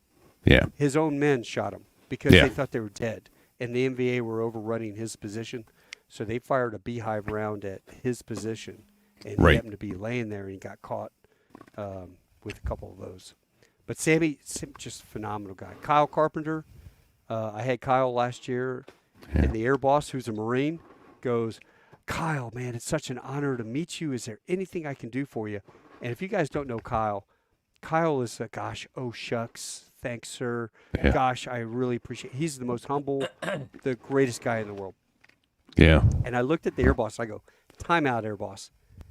That young man needs a ride in the back of a P-51. And he goes, nice. Kyle, do you want to go ride in a P-51? Kyle's like, well, sir, if that's available, I want to turn it down. Hey, it's air boss. Hey, and we're talking the air boss at Oshkosh, right? So he picks up the phone, he calls somebody, and next thing you know, he turns to me and he goes, can you get Kyle over to the Warbirds at 7 a.m. tomorrow morning? I'm like, on it, sir. So at 7 a.m. next morning, Kyle's in the back of Bud Anderson's P-51 out there doing formation work and having a blast. Oh. So I've been blessed with, I feel like Forrest Gump. Yeah, I've met. So funny you should say Forrest Gump. The segue on that is Sammy Davis is the man whose body is used in Forrest Gump when they're pinning the Medal of Honor on him. That's Sammy Davis, and they CGI'd Tom Hanks' head onto him. But that was how they had President Johnson putting the Medal of Honor on Forrest Gump. That was Sammy Davis standing there. Yeah, so, and they also modeled him running back into the woods to go save his men. Yeah. Off of Sammy Davis and what he did, going back to go grab his guys and then swim them on a rubber bitch across the river, blow up air mattress. Yeah. Across the river to safety. And he did that numerous times. I mean, Sammy he's out in the country up in Indianapolis, outside of Indianapolis. And he has horrible Wi-Fi. Yeah. And just this week, Sammy has just installed DSL or 2 terabytes or whatever of Wi-Fi. So I'm going to get him on my podcast. Oh, nice! I'm dying to have you on the podcast. He's finally sucking the internet through a straw. Hey, Chucker says Woody brought a live cartridge from his flamethrower to breakfast that he used from his Medal of Honor day, and the waitress was a little concerned. That's outstanding. That javelin there, Fig. Javelin. Oh, sorry, javelin. Sorry. Yeah, Woody, his grandsons, they're just phenomenal people. And the Gold Star memorials that his legacy, or these Gold Star memorials that they have put around cities, around the country, that's his legacy. And it's all after he got back, and one of his neighbors, they had the gold stars up there. And so he goes, Gold Star mothers don't get the recognition, or the families don't get the recognition enough. And so they started building these monuments all around. People can donate. If you go to the Woody Williams Foundation, you can donate to do that. And Woody, we did a live feed with Woody a week before he passed in the hospital in West Virginia. And you would never have known that guy was about to die. Wow. Commandant of the Marine Corps was there. We're sitting there. He was supposed to be there. It was his birthday, and he wasn't able to make it. Because I still had a relationship with General Berger, I emailed him and said, "Hey, sir, I'd like to invite you down to Texas. We're having a big party for Woody for his birthday. Would you like to come?" And he's like, "Sure, Taco, I'll be there. What's the date?" So I give him the date, and he goes, "Pending the world blowing up, I'll be there." "Okay, sir, no worries." And he showed up, and then, of course, last minute, Woody wasn't able to come. But, yeah, Godspeed, Woody. Yeah. That guy was like a jackrabbit, too, because he never stopped. I mean, he was 97, 98 years old, and just constantly going. And I think because he stayed involved all these years and was so active in his foundation, that kept him young at heart. And that's what I love. Yeah, it's more than just physics. A body at rest tends to remain at rest, and a body The man had a purpose. Absolutely. He was driven. Yes. Yeah. Yeah, And that's sure important. All right, I'm going to shift gears real quick. Taco. Yeah. We always ask guys, scaredest event in an airplane, funniest event in an airplane. Your airplane didn't have an ejection handle because we usually ask, did you ever have your hand on an ejection handle? Well, in your case, what did you ever want to jump out? Yeah, did you ever think, save a parachute for me, boys? The scariest time I've lost engines. We had the dreaded 3-engine approach or whatever. I lost the engine in my Cherokee 140 one night. That'll get your attention. And all the oil pissed out the bottom. That scared the shit out of me in a way. But I'll tell you, the one time that I almost shit myself was taken off out of LaGuardia in an F-100. I mean, literally, I almost lost my balance. Oh, it's another F-100 story, Reed. Yeah. F-100 Fokker, the little Fokker. Yeah. Yeah. Wait. Was that the big motor Fokker or the little motor Fokker? Little motor Fokker. Okay, it's a little motor Fokker. Okay, all right. It was a little F-100. Yeah, it was a Dutch airplane that held 100 passengers, and we called it the Barbie jet because it was always 2 pilots, 2 flight attendants, and it was like a little Barbie jet. Yeah. And it was the best flying airplane in the fleet. It was an awesome airplane. The air brakes or speed brakes in the back were little clamshells that came out. But I took off out of LaGuardia, and it was maybe, wintertime. It was raining. Ceilings were about 400 feet, punch up into the goo. I'm hand flying. The guy's giving us vectors. Turn left, heading 350, roger. And the captain's talking on the radios, and I'm hand flying this thing. And we're going through heavy rain. And, we're talking the rain is pelting the windshield so loud that you can hardly hear the radios or the other guy. And as I'm sitting there flying this, we get up higher and higher. We hit about 5,000 feet, and it's getting lighter and lighter. And that moment where you're just about to pop out. You're just about to emerge from the clouds, and there'll be the sun, and you're like, hallelujah. Yeah. No. What's that song?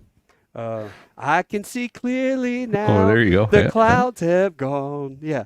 I can see all obstacles in my way. Well, I'm coming up, and I'm still on the instruments, mind you.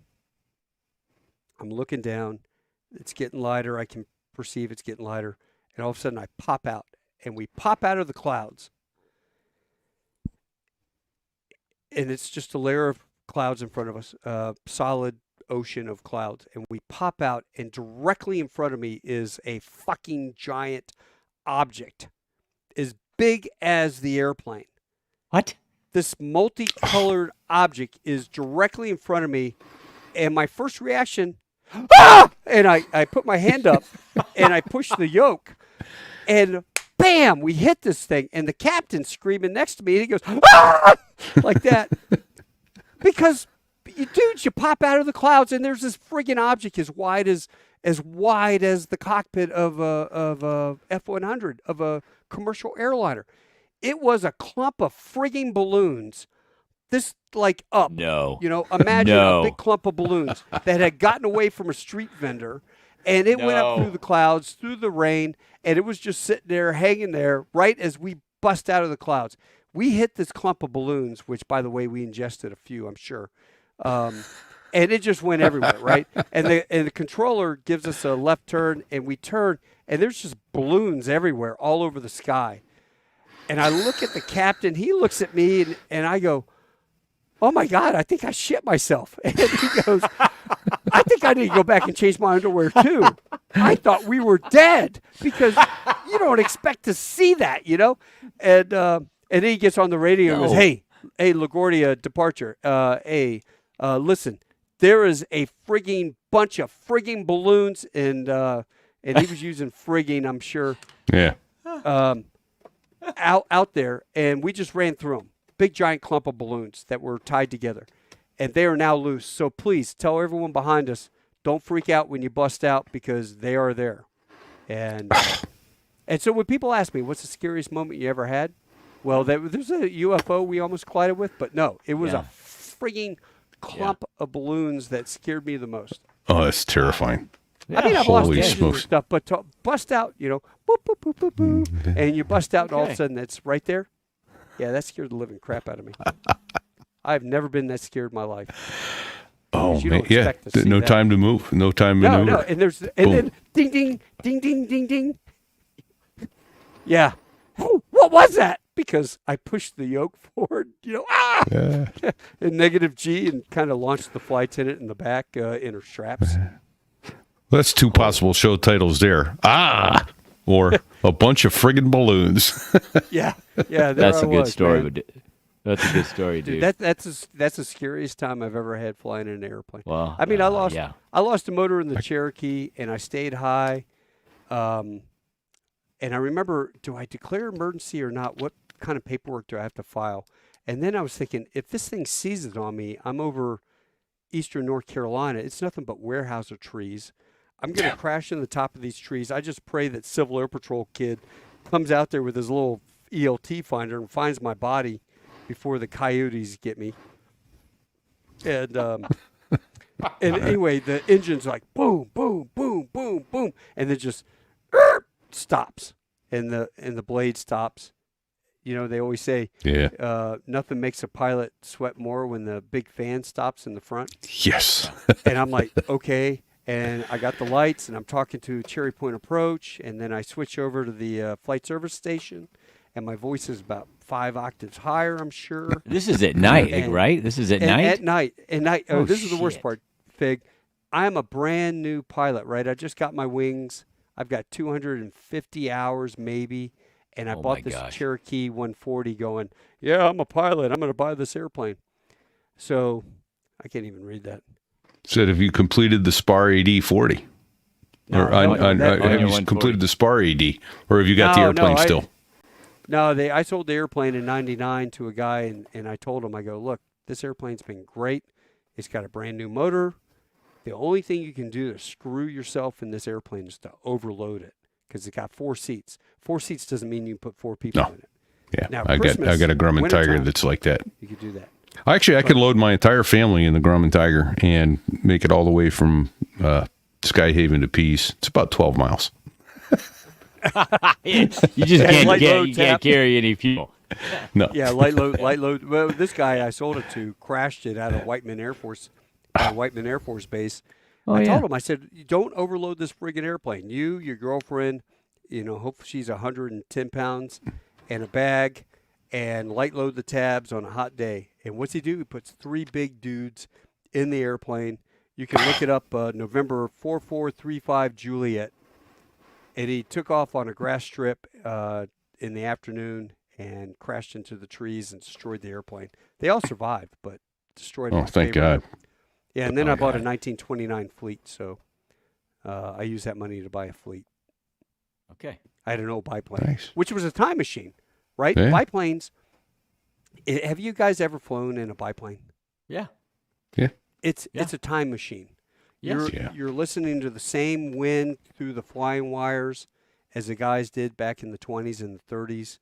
Yeah. And it, just resonates a high A+ when you land. And, yeah, it's a friggin' time machine. I love that airplane. I miss it. But actually, I'm glad I sold it when I did in 2008, because I sold it before I went to Afghanistan for a ground tour with the Afghan National Police to this guy in Australia. Which is a funny story because that guy he went to grammar school with my cousin in Australia. Yeah, so he's like, yeah, right, mate. Yeah, so how do you have relatives over in Australia? And I said, oh, my cousin, his dad married an Australian girl, brought a war bride back. He died in a car wreck. She went back to Australia, married a cop. Some dude that he put away was an EOD guy in World War II. Put a bomb on the doorstep, blew the family up, killed the mom, the dad, and his stepsister. And the only reason Roger survived, only reason he survived was he was playing army men on his bed, and his bedroom door blew like that and caught the top of his bed post and covered him when the house collapsed. And so he came to Knoxville and lived with our family and grew up until he turned 18. Then he went back to Australia and married a girl. And so we still go see our relatives over there.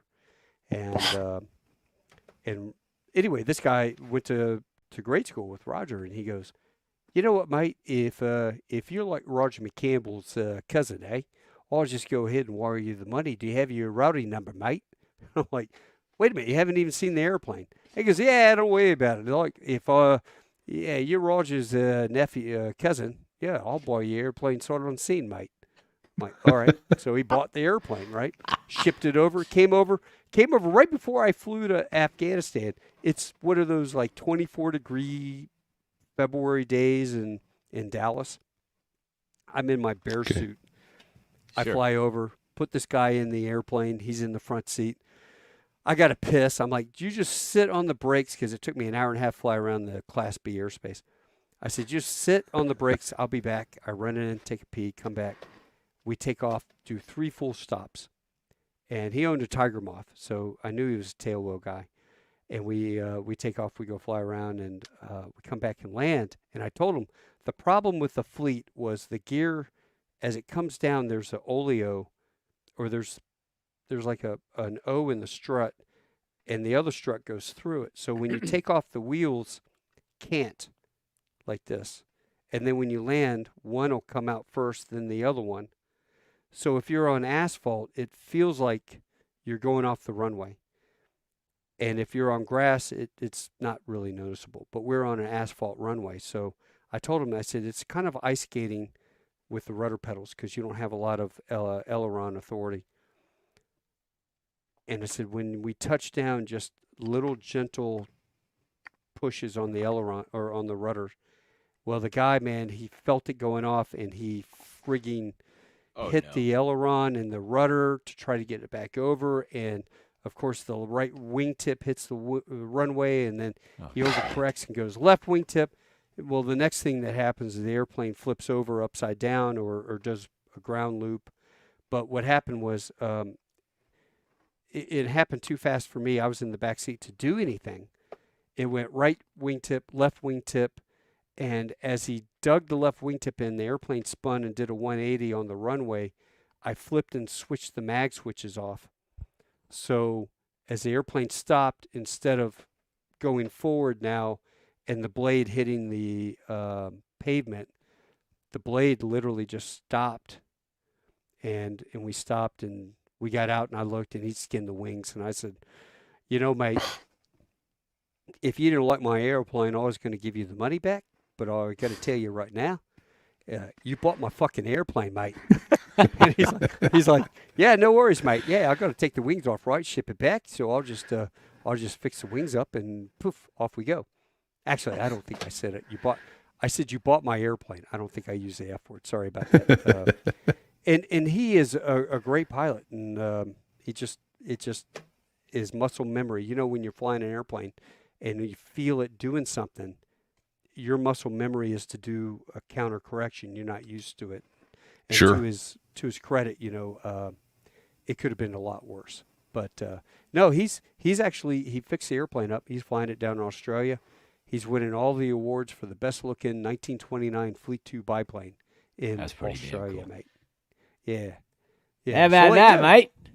Yeah, how about that, mate? Yeah, good on you, right? Yeah. So, like, yeah, I'll just borrow your airplane, mate. Nah, they're all good. Good people.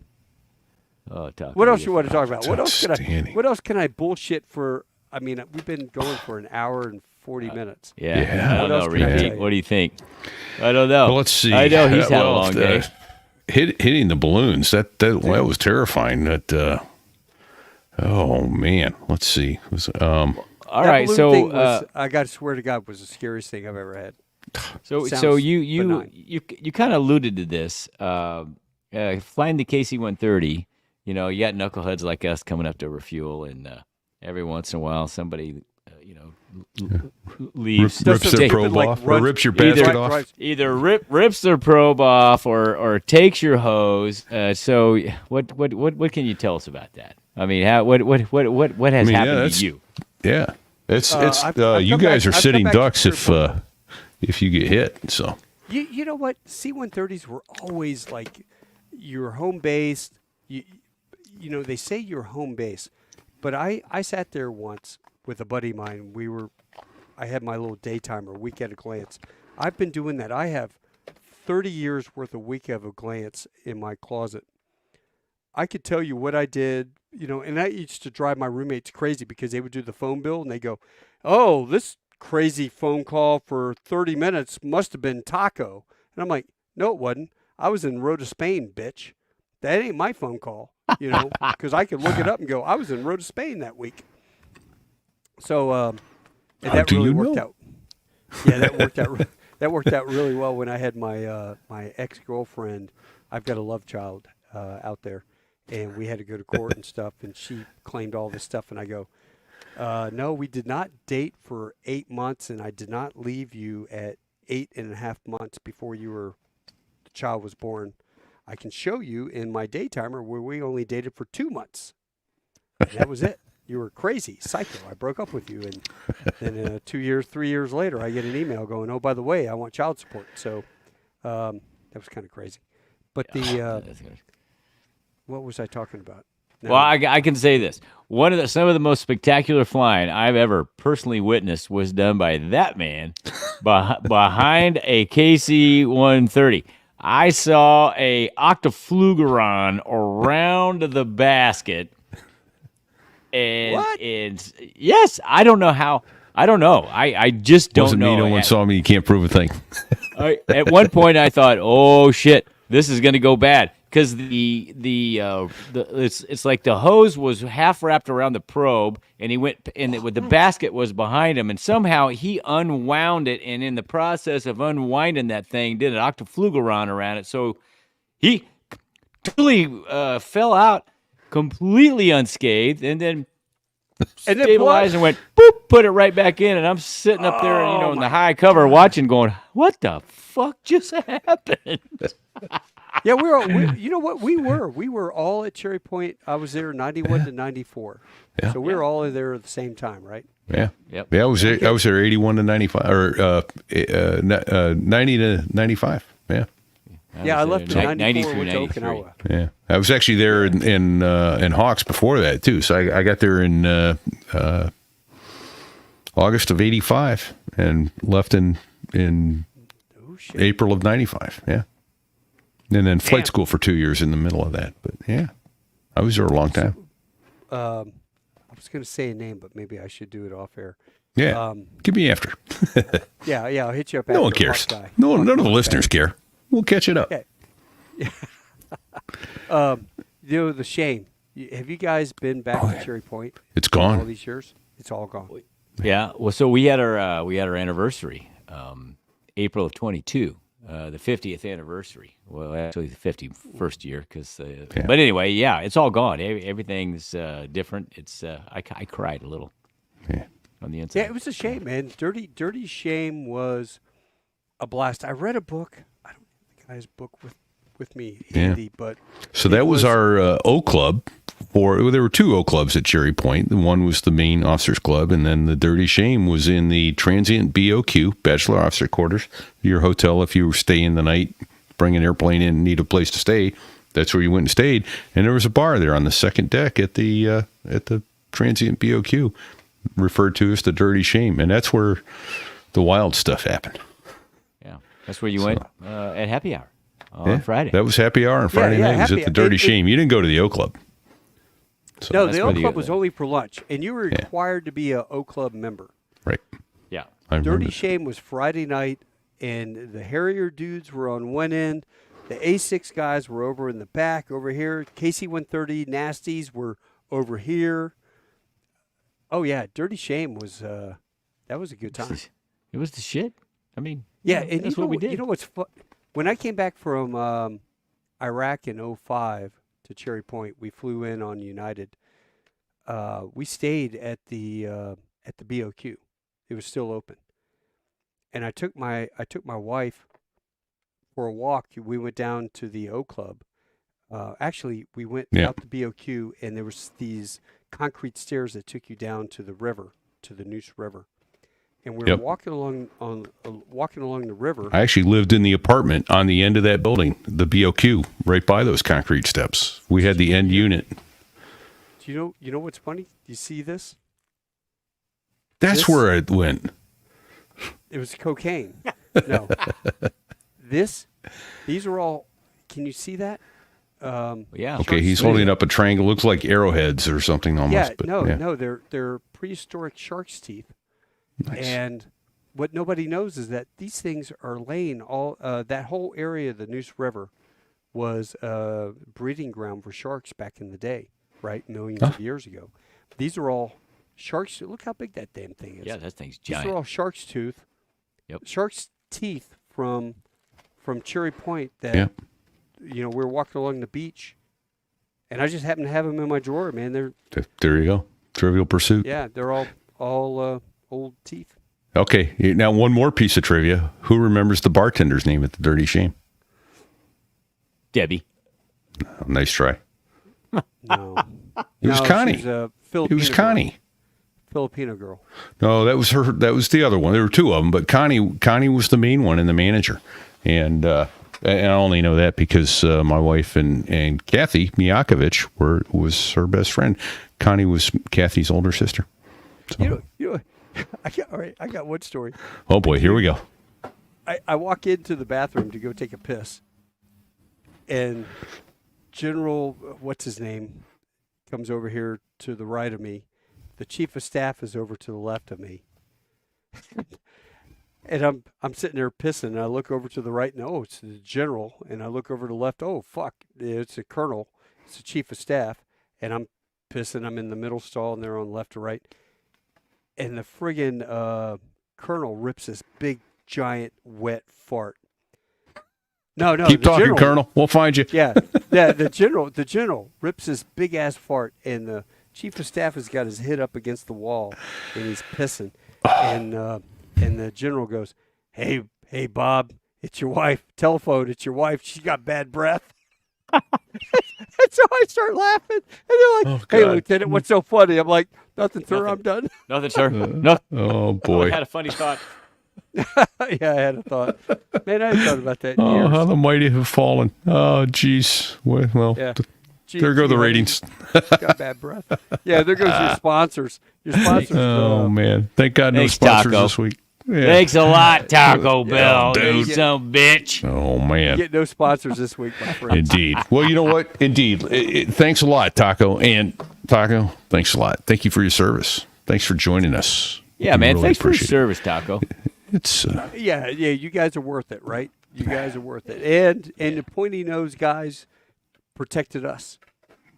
Can I tell you one story? one last one. Then we got to land the plane. Oh, please All right. do. Please tell us. All right, I got this guy. His name was Major B. I won't say his name, but it was Bush. right. And Major B was the biggest douche that nobody liked flying with. All right. And so the first Gulf War guys, they go over there and they're doing their deal. And were you guys over there in the first Gulf War? Well, Oh, he brings that up again. Funny you bring that up. So VMA 223 sat in Cherry Point and watched the whole damn thing on CNN from the radio. CNN. Yeah. Well, Major B is over there, and they're on the border of Iran and Iraq, and they're doing air refueling. MCON air refueling, which to your viewers is a guy sitting in the back, and he's got this little light, green, flash a green or red or yellow or something to the jet that's coming up asking to get gassed. And so no communications at all. And so he calls and he goes, "Hey, sir, we got a F-14 coming up on the starboard side." Well, I'm sorry. Let me back up. Before that, they're sitting there flying, and the navigator goes, "Hey, sir, you need to come right. We keep getting blown by the winds. You need to come left on this heading umpty frats." So after about 2 or 3 of these, "Hey, sir, you got to come left." He turns around and goes, "Hey, do you see these goddamn wings?" And the sergeant's like, "Yes, sir." And he goes, "I'm a goddamn naval aviator. I know how to fly a friggin' airplane." He goes, "Okay, sir." Okay. So he turns the radar off. It's like, fuck you. Horrible crew coordination. And the airplane's doing the loops, and the wind's blowing it and blows it over. And next thing you know, the guy in the back goes, "Hey, Gunny, we got a F-14 coming up for gas." And so the F-14 pulls up, and the hose comes out, and they go to work, and the hose comes out, and the F-14's stabbing it, trying to get in. And the Lance Corporal in the back goes, "Man, this guy can't hit shit. He can't get in the basket, save his life." You know, the basket's there, and he kind of pushes, and it's moving. Yep. You got to anticipate and do your deal to get the plug. Well, then when he finally plugs in, he's looking at the country code recognition deal, and he goes, "We could deselect all the stations except for who you want to talk to. Like, if you're in the back, you want to talk to the co-pilot, you okay, to the gunny, whatever." So he deselects everybody and gets the flight engineer, or not flight engineer, and he goes, "Hey, Gunny, I need you to come back here." He goes, "What?" And he goes, "Sir, there's something." He goes, "Gunny, there's something going on. I need you to check this out for me." So Gunny tells Major B, douche, "Hey, I'll be right back. I gotta go check something out." So he goes, unplugs, and he goes in the back, and he goes up to him. He, pulls the headset out. "What?" Because it's really loud back there. Right. And he goes, "What country is that jet from?" And he's looking at it, and he's like, "What the fudge?" And he goes, and he pulls his plug out of the ICS, and he plugs in, and he deselects everyone except for the navigator. He goes, "Hey, dickhead, where the fudge are we?" And the guy goes, "I don't know. Ask the goddamn naval aviator. He's a fucking aviator. He knows where we are all the time." And he goes, "No, turn up your goddamn scope." And so he turns the scope up, and he goes, "Holy shit, we're over in Iranian airspace. That was an Iranian F-14 they were giving gas to." Yeah. And so he runs back up to the front, and he goes, tap, tap, tap. And he goes, "Hey, that's an Iranian F-14. You need to come left. Okay? Gently come left." And so Major B turns left and starts drifting back. And as soon as they went across the border, the F-14 unplugs, pulls up next to him, and the pilot gives him a snappy salute and then peels off. And I wrote a paper about that, about crew coordination, crew concept, and stuff. That is fantastic. Outstanding. That is a great story. That is a great way to land this plane. There is a podcast in Iran right now. It's the equivalent of So There I Was. And there's an F-14 pilot telling this exact story from his point of view. Right. Yes. Dumbasses were across the border. They gave us gas. I got fuel from a Marine C-130. The dumbasses didn't know who I was. I really think that dude came up to investigate, do his deal, and then all of a sudden the hose comes out automatically. And the he guy's goes, like, "Okay, hey man, I haven't done this. I'm going to try this." And I'll take some gas. Fuel. Yeah, he could have plugged in. Perfect. Oh, that's great. Absolutely perfect. Well, that's a great way to end the show. Thank you so much so for do that. me a favor, you can bleep out the guy's name, Major B, but I might if I can remember. So there it goes. We've got a new someone else we need to thank too this week. We got a new tanker aircraft commander. Javelin was our first one, and Sal Marinello stepped up and became one on Patreon this week too. Thank you very much, Sal. Thank you, Sal. I gotta do this. I gotta do this Patreon. You know what? I was so pissed on my podcast when I anything mentions Afghanistan, Iraq, death, whatever.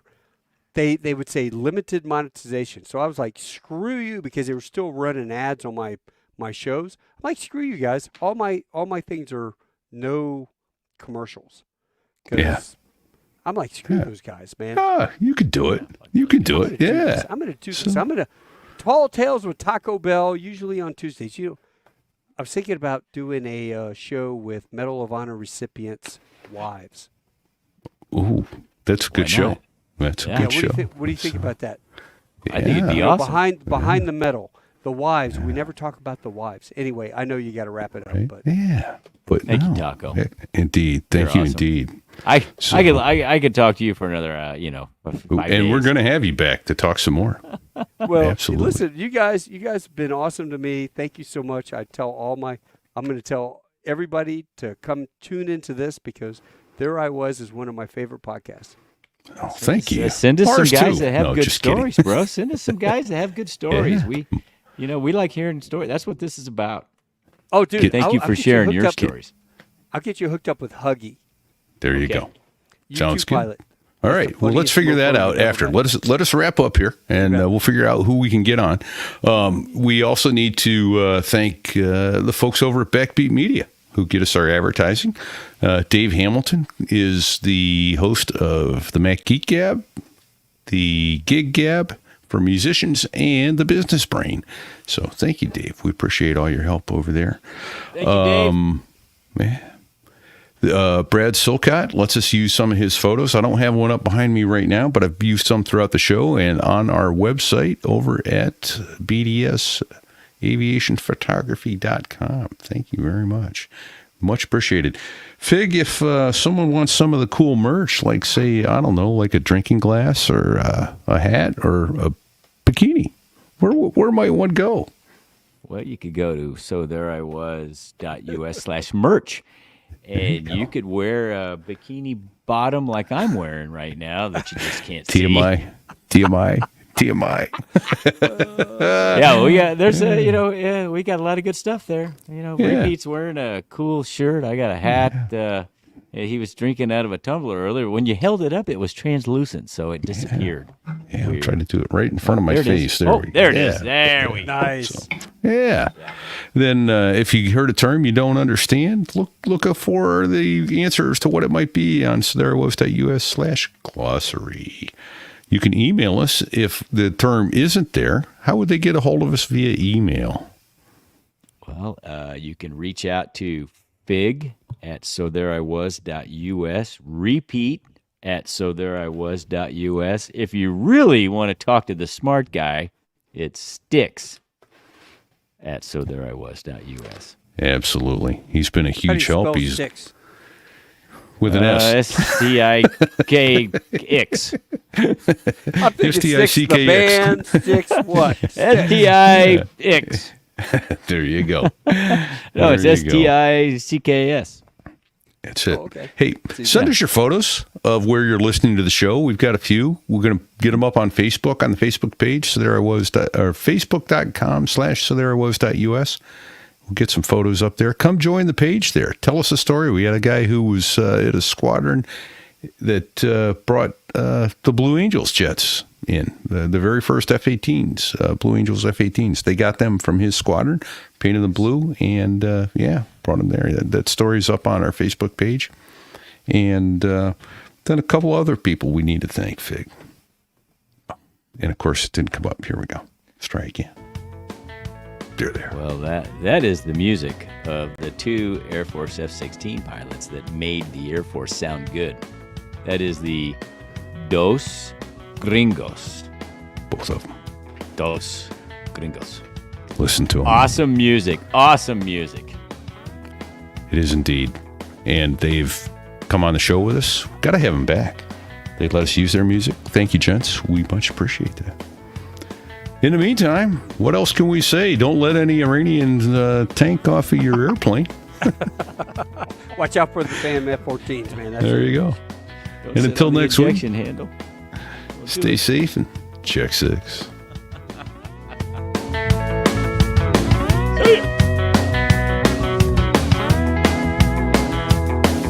Well, there I was, crossing the pond, and you could see that I wasn't exactly fond of all the shit I was wearing on that day. Now an F-16 is cramped enough, but it's even worse with all that stuff supposed to save your life. But we knew there was no way. going down the North Atlantic, man, it's over. That's what he said. It's over. That boy is Please. a P-I-G pig. And we're out. Whoa, All what right. am I? A zit, get it? Good stuff. Well, we'll stay live here for a little bit. I will cut off the podcast back there after Pig. So I got a couple. That was awesome, Taco. I got a couple Indeed, great thank you. show title ideas. Oh, I wrote gotta it hear down while we were going. Yeah. You ready? You ready for this? Yeah. Yeah. So I think my favorite is they were gonna die anyway.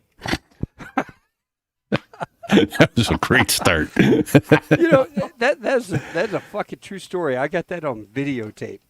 Oh my gosh. I mean, I had a feeling you were going there, but then I thought, no, wait a minute. This is maybe not. Maybe this is the real deal. I didn't really know.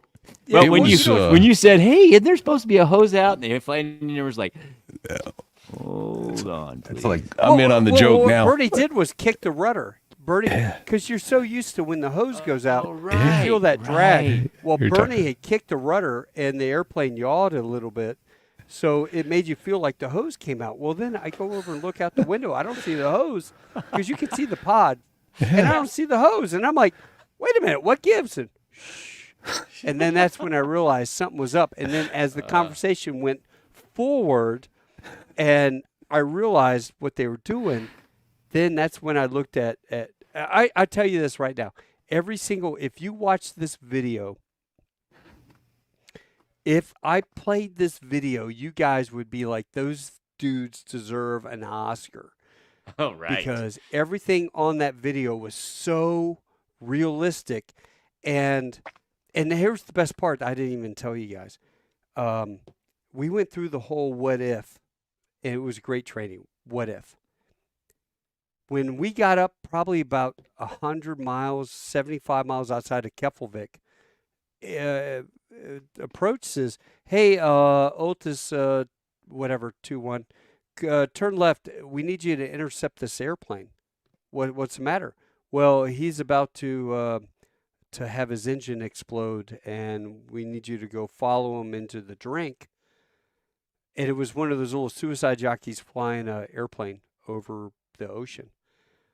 And the guy was low on oil. And so we ended up forming up on this guy and then doing, just constant turns around on the guy. Oh, my gosh. And when the dude landed, he had, I don't know, a quart of oil left in that friggin' engine.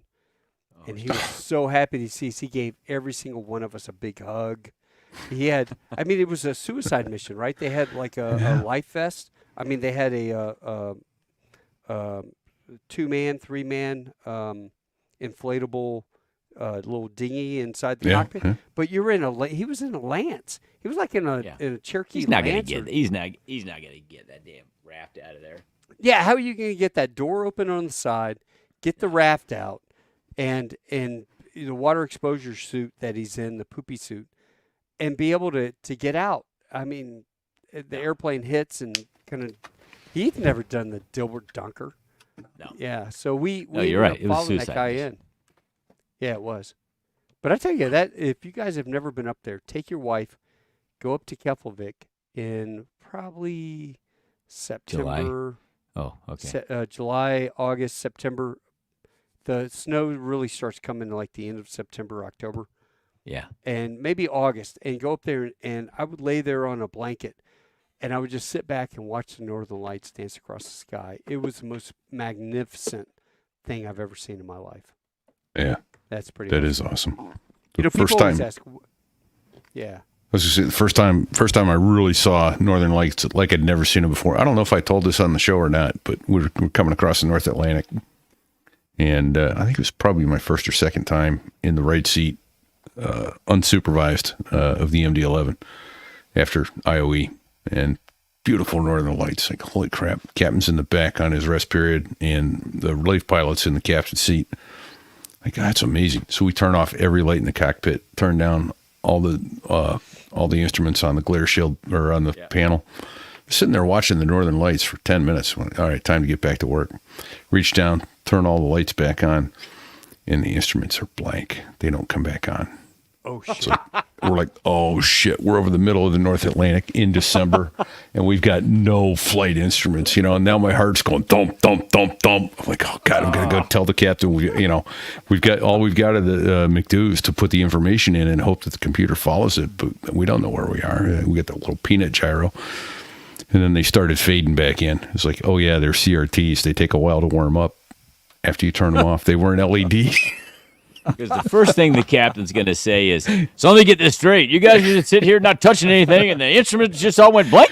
And you went like, sir. Well, sir, we actually turned them down. And he goes, you did what? Yeah, right. You dumb sons of bitches. Right. We never told them. We were just sitting here, and all of a sudden, boop, they just went blank. Yeah. I don't know. It was a anomaly. So Styx guessed that right away as a shark tooth. Yeah, that was a good job. Yeah, Styx is wicked smart. He's so much smarter than you. Smart.